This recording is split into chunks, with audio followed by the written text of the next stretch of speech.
Social media যে কতটা ভয়ানক জিনিস তা রিসেন্ট হওয়া কন্ট্রোভার্সি দেখলে বুঝাই যায়। তবে আমার টপিক এটা নয়, টপিক দ্য রিয়েলিটি শো। কেন এই রিয়েলিটি শোগুলো এত পপুলার? মানুষ ভালো করেই জানে যে এটা একটা পুরো ক্রিঞ্জ শো, সময় নষ্ট হয়, এনার্জি নষ্ট হয়, তবুও দেখে। বলতে পারি তারা একরকম এডিক্টেড হয়ে আছে। কিন্তু প্রশ্ন হলো এই রিয়েলিটি শোগুলোতে রিয়েলিটির ছিটে ফোটা কতটা আছে?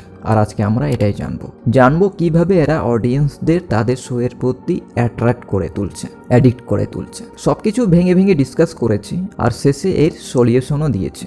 শেষ পর্যন্ত দেখো। তো চলো। Bigg Boss, Splitsvilla, India's got talent, Roadies এর মতো আরও অন্যান্য যেসব রিয়েলিটি শোগুলো আছে সেগুলো এত পপুলার কেন? বলছি ক্রিঞ্জ। এই শব্দটা তুমি এই কয়েকদিনে বহুবার শুনেছ, কিন্তু এর মানে কি?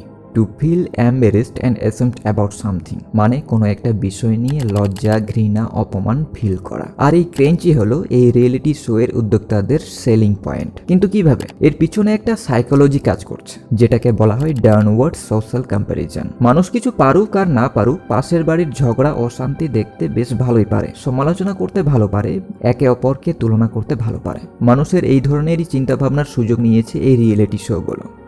এই ক্লিপটা দেখো। মানে কি এগুলো? অন স্ক্রিন দুজন কন্টেস্টেন্ট ঝগড়া করছে আর জাজেস দেখছে। আর জাজেস কারা বসে আছে দেখছো? লাখ লাখ মানুষ এদের ফলো করে রেখেছে, যাদের বেশিরভাগ বয়সই হলো 12 থেকে 23 বছরের মধ্যে, যে বয়সে বুদ্ধিশুদ্ধিও ঠিকঠাক ভাবে হয় না, হাঁটুর নিচেই থাকে।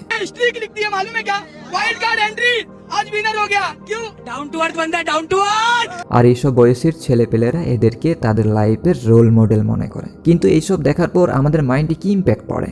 আরে আমি তো ভালো জায়গাতেই আছি, আমার সাথে অন্তত এতটা খারাপ হচ্ছে না, অন স্ক্রিন আমাকে ইনসাল্ট হতে হচ্ছে না। সেই রিয়েলিটি শোগুলো দেখার পর তখন আমরা নিজেদেরকে এইভাবে কম্প্যারিজন করি, আর এটাকেই বলা হয় ডাউনওয়ার্ড সোশ্যাল কম্প্যারিজন। এছাড়াও এখানে আমাদের একটা গিল্টি প্লেজার কাজ করে। মানে এটা এমন একটা অনুভূতি যেখানে আমরা ভালো করেই জানি যে বিষয়টা একটু লজ্জাজনক, অপরাধমূলক, তবুও আমরা এই জিনিসটাকে উপভোগ করি, উপভোগ করতে চাই। জাস্ট লাইক এই রিয়েলিটি শোগুলো, আমরা ভালো করেই জানি এটা একটা ফালতু শো যা আমাদের সময় নষ্ট করছে, এনার্জি নষ্ট করছে, তবুও আমরা শোটাকে দেখছি। আর এই শোগুলো দেখার সময় আমাদের মাইন্ড অতিরিক্ত কিউরিয়াস হয়ে যায়, যেটাকে বলা হয় মরবিড কিউরিওসিটি। মরবিড কিউরিওসিটি মানে আমাদের মধ্যে তখন একটা ভয়ঙ্কর অস্বাভাবিক কৌতূহল সৃষ্টি হয় সেটাকে আরো জানার জন্য, যে এরপর কি হবে। আর এটার জন্য তখন আমরা আবার নেক্সট এপিসোড দেখি।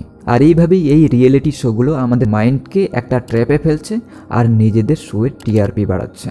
বিগ বস কি করছে? আননেসেসারি ড্রামা, হেট আর্গুমেন্টস, ইমোশনাল ব্রেকডাউনস আর মোস্ট ইম্পর্টেন্ট যেটা আনএক্সপেক্টেড টুইস্ট, যেটার ফলে অডিয়েন্স এঙ্গেজ থাকতে বাধ্য হচ্ছে নিজের অজান্তেই। তার মন তখন এতটাই কিউরিয়াস হয়ে থাকে। আরেকটা popular Indian reality TV show Splitsvilla, যেটা হোস্ট করছে সানি লিওনি আর রণবীর সিংহ। কনসেপ্ট কি? ইয়ং মেল অ্যান্ড ফিমেল কন্টেস্ট্যান্টরা আছে তাদের আইডল ম্যাচকে খোঁজার জন্য। তারপর তাদের কিছু টাস্ক অ্যান্ড চ্যালেঞ্জ দেওয়া হয় তার পোটেনশিয়াল পার্টনারকে ইমপ্রেস করার জন্য। তারপর সেম টুইস্ট চলতে থাকে, manipulating, betray, open romance, heartbreak, cheating, jealousy, unnecessary drama আর আনএক্সপেক্টেড টুইস্ট।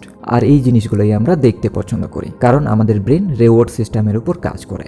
কারণ তখন মাইন্ডে ডাউনওয়ার্ড সোশ্যাল কম্প্যারিজন কাজ করে, গিল্টি প্লেজার কাজ করে। আর এখান থেকে আমরা নিজেদেরকে বের করে নিয়ে আসতে পারি না। But you know what? এই রিয়ালিটি শোগুলোতে রিয়ালিটির ছিটে ফোটাও থাকে না, পুরোটাই স্ক্রিপ্টেড থাকে। কন্টেস্ট্যান্টদের রিয়াকশন, ইমোশনস আর কেমিস্ট্রি অনেক সময় রিয়েল থাকে, কিন্তু বেশিরভাগটাই ফেক থাকে। কিন্তু এর সিচুয়েশনস আর আউটকামস কি হবে তার পুরোটাই কন্ট্রোল করা হয় শোগুলোকে আরো এক্সাইটিং করে তোলার জন্য। এই শোগুলো তারা বেছে বেছে নিয়েই আসে এমন সব কন্টেস্ট্যান্টদের যাদের ব্যাকগ্রাউন্ড অলরেডি কন্ট্রোভার্সিয়াল, যাদের বোল্ড পার্সোনালিটি আছে, যাতে পুরোপুরি একটা fight and drama scene create করা যায়। আর কিছু অ্যাক্টর আর ইনফ্লুয়েন্সারদের প্ল্যানিং করে শো এর ফেমের জন্য, কারণ এদের ফ্যান বেস সবচেয়ে বেশি থাকে আর সেই সব ফ্যানরা এই শোগুলো দেখবেই। তারপর কনফেশন রুমে কন্টেস্টেন্টদের ডেকে বলা হয় তোমাকে XYZ এটা করে দেখাতে হবে। এমনকি লাভ স্টোরি, ব্রেকআপ সবই ফেক থাকে। স্পিলিটস ভিলা শোয়ে ফেক কাপল বানানো হয় শুধুমাত্র একটা লম্বা স্ক্রিন টাইম পাওয়ার জন্য। আর কিছু ব্রেকআপস তো স্ট্র্যাটেজিক্যালি থাকে যাতে একটা ইমোশনাল মুভমেন্ট ক্রিয়েট করা যায়। এমনকি প্রডিউসার শো চলাকালীন টাস্কগুলোকেও মডিফাই করে কোনো স্পেসিফিক প্লেয়ারকে ফেভার করার জন্য। পুরো টাস্কগুলোকেই এমনভাবে ডিজাইন করা হয় যাতে ফাইটস, রেভেলারিস আর আননেসেসারি ড্রামা ক্রিয়েট করা যায়। আর এগুলো করা হচ্ছে শুধুমাত্র টিআরপির জন্য। মানুষ যত বেশি করে দেখবে তত তারা টাকা কামাই করবে। আমি আগেই বলেছিলাম, মানুষ কিছু পারুক আর না পারুক, অন্যের ঝামেলা, অশান্তি এইসব দেখতে বেশ ভালোই পারে। বেশিরভাগ রিয়েলিটি শো শুধুমাত্র একটা বিজনেস মডেল, যেটা রিয়েল ড্রামা ক্যামেরার পিছনে ক্রিয়েট করা হয়। সমস্ত কিছু স্ক্রিপ্টেড। দেখবে যে কেউ তার লাইফের ফাইন্যান্সিয়াল ইস্যুস বলছে, কেউ তার ব্রেকআপ স্টোরি ইত্যাদি। এইসব কন্টেস্টেন্টদের টাস্ক দেওয়া হয়ে থাকে যাতে অডিয়েন্সেস নিজের লাইফের সাথে সেগুলোকে রিলেট করতে পারে। আর এর সাথেও এরকম হয়েছে, তাহলে তো ব্যাপারটা ঠিকই আছে। শুধু আমার সাথেই এরকমটা হয়নি, এদের সাথেও হয়েছে, মানে বাকি আরো অনেকের সাথেই হয়েছে। আমি একা নই এখানে। অডিয়েন্স নিজেকে এতটাই কানেক্ট করে ফেলে যে কোনো কন্টেস্টেন্টের জিতকে নিজের জিত বলে মনে করে, আর কোনো কন্টেস্টেন্টের হারকে নিজের হার বলে মনে করে। এই অডিও ক্লিপটা শোনো। आई प्रॉमिस कि अगर मेरा सगा भाई भी बिग बॉस में आएगा ना, मैं बिग बॉस नहीं देखूंगा। I promise. बताओ यार, आपने क्यों हरा दिया एक बंदे को? মানে কতটা অবসেস হয়ে যায় অডিয়েন্স। এই ক্লিপটা তার বাস্তব উদাহরণ, and this is totally wrong. আর সেই কন্টেস্টেন্টই যদি জিতে যেত তাহলে সে নিজেই রেওয়ার্ড ফিল করত, rewards up full body. So this is the actual reality of reality shows. আশা করি ব্যাপারগুলো তোমাকে ক্লিয়ার করে বুঝাতে পেরেছি। আর যদি ব্যাপারগুলো ক্লিয়ার হয়ে থাকে তাহলে এর সলিউশন কি, কিভাবে নিজেকে এর থেকে দূরে রাখবো।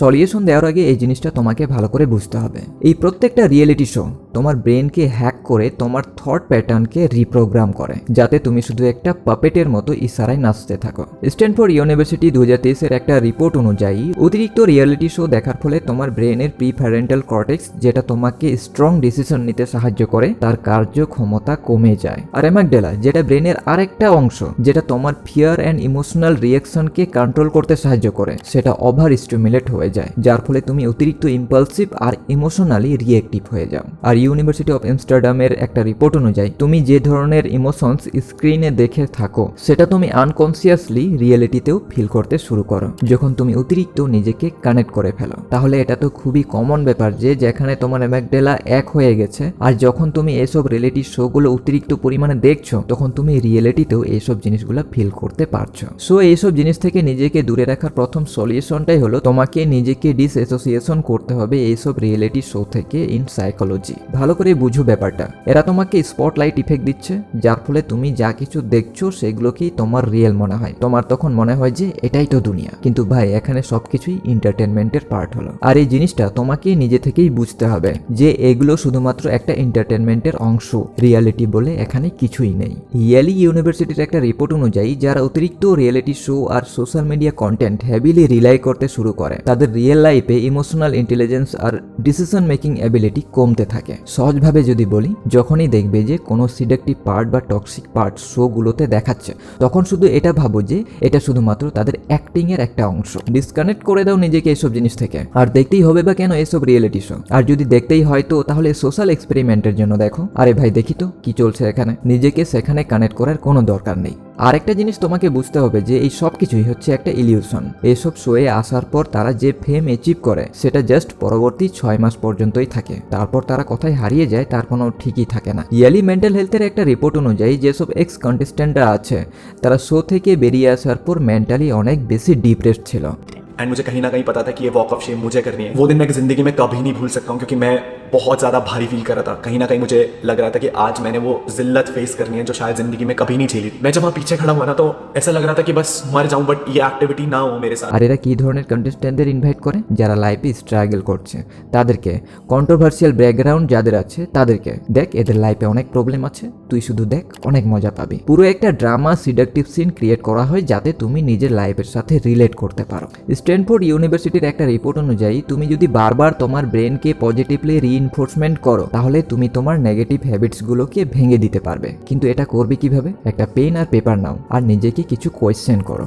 আমি কেন এই রিয়েলিটি শোটা দেখছি? এই রিয়েলিটি শোটা কি আমার লাইফে কোনো ভ্যালু অ্যাড করছে? ইন ফিউচারে এটা কি আমার কোনো কাজে আসবে? আমার পরিবারের জন্য কি এটা ভালো হবে? তুমি তোমার লাইফের অ্যান্সারগুলো পেয়ে যাবে আর তুমি নিজেকে পজিটিভলি রিইনফোর্সমেন্ট করতে পারবে। ব্যাস, এগুলোই হচ্ছে এর সলিউশন। সো নেক্সট টাইম যখন তুমি কোনো রিয়েলিটি শো দেখতে বসবে তখন শুধু একটা প্রশ্নই নিজেকে করবে, তো আজকে কি আমি নতুন কিছু শিখবো এখান থেকে, নাকি এটা শুধু আমার সময় আর এনার্জি নষ্ট করছে? জবাব তুমি পেয়ে যাবে। আর এই সমস্ত রিয়েলিটি শো নিয়ে তোমার মতামত কি অবশ্যই কমেন্ট করে জানাবে। ভিডিওটা শেষ পর্যন্ত থাকার জন্য ধন্যবাদ।